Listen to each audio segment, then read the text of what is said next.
दोस्तों, कैसे हो आप लोग। मेरी उम्मीद और मेरा विश्वास सब कुछ अच्छा होगा। सबसे पहले तो मैं थैंक्स करना चाहता हूँ जो मेरी पिछली वीडियोस को आपने इतना प्यार दिया। और यार बहुत ही ब्लॉग बनाने में मज़ा आता है क्योंकि जब आप लोग इतना प्यार करते हो वीडियोस में। और सबसे पहले थैंक्स करना चाहता हूँ जो मेरी वीडियो को पीछे क्रिसमस है यार, अभी क्रिसमस की सेलिब्रेशन चल रही है तो देख लो यार।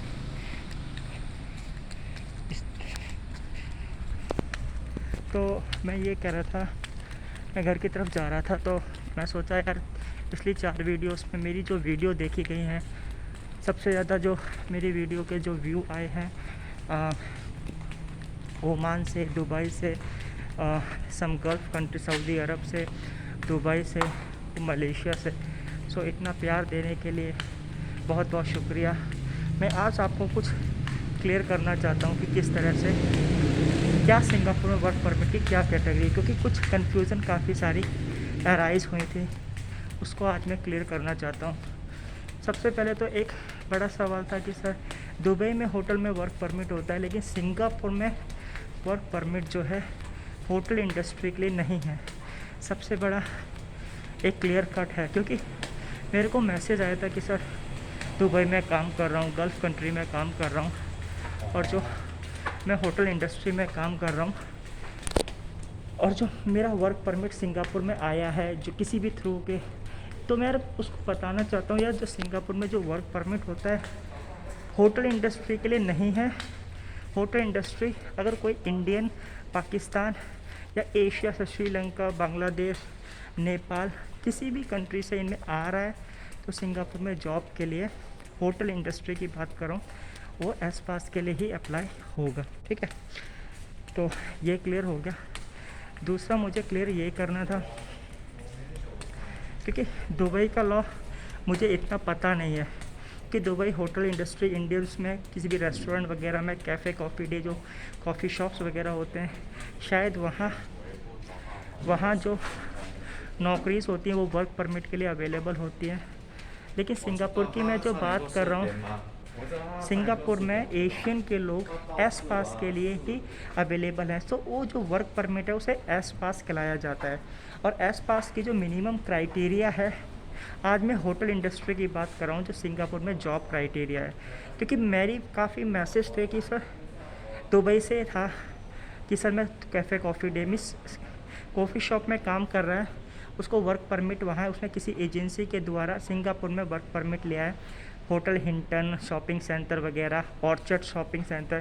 सो यार मैं उसको क्लियर करना चाहता हूँ, अगर एप्लीकेंट इंडिया, पाकिस्तान, श्रीलंका, बांग्लादेश, नेपाल से है तो उसको सिंगापुर में एस पास मिलेगा अगर वो होटल इंडस्ट्री से है और होटल में जॉब करना चाहता है। तो इतनी बात आपको समझ में आ गई। दुबई में वर्क परमिट होता है लेकिन सिंगापुर में एस पास होता है। वर्क परमिट कंस्ट्रक्शन इंडस्ट्री के लिए होता है, रिनोवेशन कंपनीज़ में होता है, कोई टेक्निकल जॉब्स में होता है, लेकिन होटल इंडस्ट्री में, चाहे वो कैशियर हो, सर्विस इंडस्ट्री में हो, हाउसकीपिंग में हो, किसी में भी हो, उसको एस पास ही मिलेगा। ठीक है, पहला।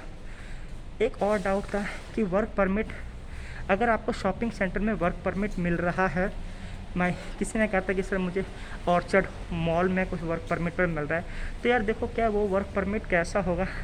आपको अगर टेस्टिंग वगैरह आती है, फायर प्रोटेक्शन की स्किल्स है, क्योंकि हर इंडस्ट्री में, अगर मैं बात करूँ मॉल में सेफ्टी पर्पस के लिए फायर एक्सटिंग्विशर वगैरह बनाए होते हैं, तो उस कंपनी में अगर आप फायर एक्सटिंग्विशर कंपनी में आप काम कर रहे हो तो आपको शॉपिंग सेंटर इशू होगा वर्क परमिट के लिए। आप समझ लो उस चीज़ को।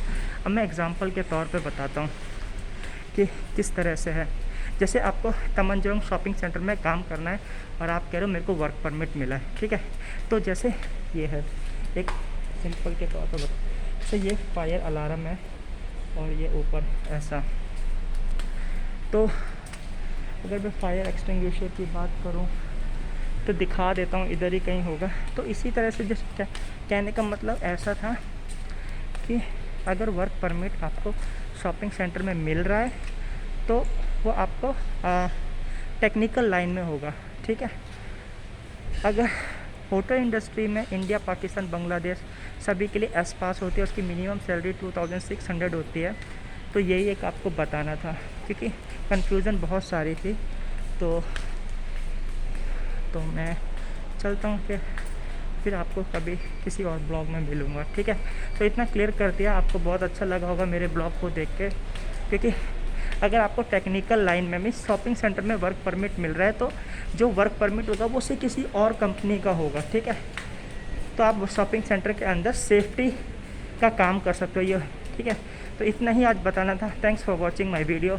अगले ब्लॉग्स बताऊंगा कि क्या होता है। तो एंड ऑफ द समरी आपको पता लगा, अगर होटल इंडस्ट्री में आप सिंगापुर में आना चाहते हो, आपके लिए एस पास ही मिलेगा। उसकी मिनिमम रिक्वायरमेंट आपके पास डिग्री और आपकी जो मिनिमम सैलरी क्राइटेरिया 2600 होना चाहिए, ये है क्राइटेरिया, ठीक है। वर्क परमिट होटल इंडस्ट्री में एशियन लोगों के लिए नहीं है। अगर चाइना से जो एप्लीकेंट्स आते हैं उनको वर्क परमिट इशू होता है होटल इंडस्ट्री में, ठीक है। पूरा क्लियर हो चुका है। अगर आप इंडिया, पाकिस्तान, श्रीलंका से हो, आप होटल इंडस्ट्री में काम करना चाहते हो, चाहे वो बार में हो, डिस्को में हो, कॉफ़ी शॉप में हो, रेस्टोरेंट में हो, होटल्स में हो, किसी भी पोजीशन पे हो रिलेटेड टू हॉस्पिटलिटी, आपको एस पास ही इशू होगा। वर्क परमिट हो रहा है तो आपके साथ कोई फ्रॉड कर रहा है। Thanks for watching this video.